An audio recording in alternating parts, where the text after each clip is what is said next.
यानंतर बातमी सांगलीमधून आहे। सांगलीतील शिंदे सेनेचे आमदार सुहास बाबर यांनी मुख्यमंत्र्यांबाबत केलेल्या वक्तव्यावरून आता यू-टर्न घेतलाय।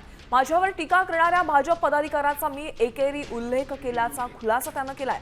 मी मुख्यमंत्र्यांचा एकेरी उल्लेख केला असं विरोधक अपप्रचार करत असल्याचा आरोप बाबर यांनी केलाय।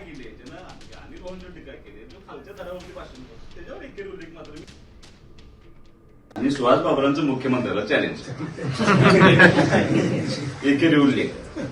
आता ते एकेरी उल्लेख मी केलाय, पण त्याचा केलाय ज्यानं पत्रकार परिषद घेतली, ज्यानं माझ्यावर टीका केली, ज्यानं अनिल भाऊंच्यावर टीका केली, जो खालच्या थरावरती भाषण करतो त्याच्यावर एकेरी उल्लेख मात्र मी तुझा म्हटलंय। मी एकेरी उल्लेख म्हणजे आपण काही त्याला शिवाय शब्द दिले नाही, तुझा।